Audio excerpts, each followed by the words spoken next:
আমাদের আজকের গল্প অহংকারী বটগাছ। অনেক বছর আগের কথা। এক ঘন জঙ্গলে একটি আম গাছ ও একটি বটগাছ ছিল। আম গাছের ব্যবহার ছিল অনেক ভালো, যেমন তার ফলের মতো।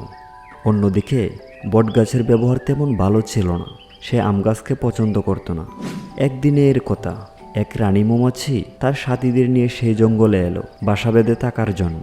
তখন রানী মৌমাছি বটগাছটিকে দেখল। বটগাছটি ছিল অনেক উঁচু, তাদের বাসা বানিয়ে থাকার জন্য একটি উপযুক্ত স্থান। তখন রানী মৌমাছি গাছটির কাছে গিয়ে বলে, হে বটগাছ, আমরা এই জঙ্গলে নতুন এসেছি এবং বাসা বানিয়ে থাকার জন্য একটি গাছ খুঁজছি। আপনি দয়া করে আপনার গাছে আশ্রয় দিয়ে আমাদের সাহায্য করুন। রানী মৌমাছির কথা শুনে বটগাছটি বলল, আমার গাছে অন্য কেউ বাসা বানিয়ে থাকুক তা আমি মোটেও পছন্দ করি না। তাছাড়া জঙ্গলে এত গাছ থাকতে তুমি আমার কাছে কেন এসেছো? আমি তোমাদের আশ্রয় দিতে পারবো না। তোমরা অন্য কোথাও গিয়ে দেখতে পারো। বটগাছ ও মৌমাছিদের সব কথাগুলো আম গাছটি শুনছিল।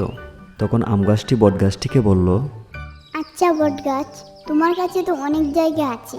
ইচ্ছা করলে তুমি মৌমাছিদের আশ্রয় দিতে পারো।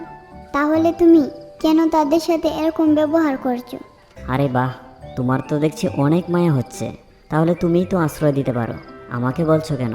আম গাছ তখন রানী মৌমাছিকে বলে, বোনেরা, তোমরা যদি কিছু মনে না করো তাহলে আমার কাছে মৌচাক বানাতে পারো, আর এখানে তোমাদের কোনো অসুবিধা হবে না। আম গাছের কথা শুনে রানী মৌমাছিরা অনেক খুশি হয় এবং সেখানে তাদের বাসা বানায়। কিছুদিন পরে দুইজন কাঠুরে কাঠ কাটার জন্য সেই জঙ্গলে আসে। বাহ, গাছটি তো দেখছি অনেক বড়। এই গাছটি কাটলে অনেক কাঠ পাওয়া যাবে। আরে ওই যে দেখো, গাছটির মধ্যে একটি মৌচাক।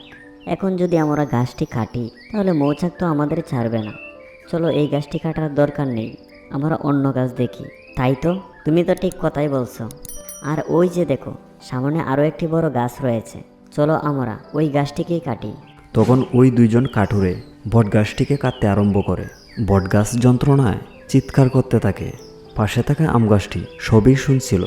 আম গাছটি তখন রানী মৌমাছিকে বলে, রানী মৌমাছি, ও রানী মৌমাছি, তাড়াতাড়ি বাইরে এসো। কি হয়েছে আম গাছ?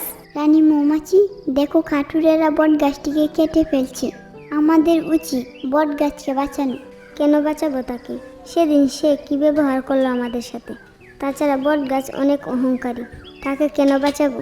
বট গাছ যতই খারাপ হোক না কেন, সে তো আমাদেরই প্রতিবেশী।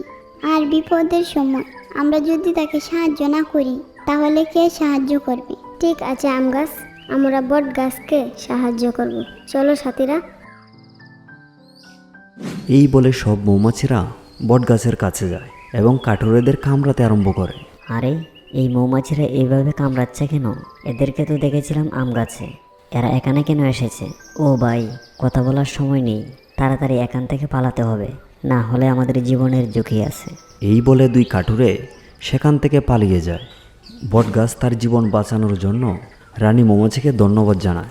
রানী মৌমাছি তখন বটগাছটিকে বলে, ধন্যবাদ যদি জানাতেই হয় তাহলে আম গাছকে জানাও। আম গাছই আমাদের প্রেরণা জুগিয়েছে তোমার প্রাণ বাঁচানোর জন্য। এই কথা শুনে বটগাছ তার ভুল বুঝতে পারে। আম গাছ, তুমি আমাকে ক্ষমা করে দিও, আমি তোমাকে অনেক কষ্ট দিয়েছি। না বট গাছ, আমি তোমাকে ক্ষমা করে দিয়েছি। এরপর থেকে তারা একসাথে মিলেমিশে বসবাস করতে থাকে। তাহলে বন্ধুরা, এই গল্পটি থেকে আমরা যা শিখলাম, আমাদের কখনো অহংকার করা উচিত নয়।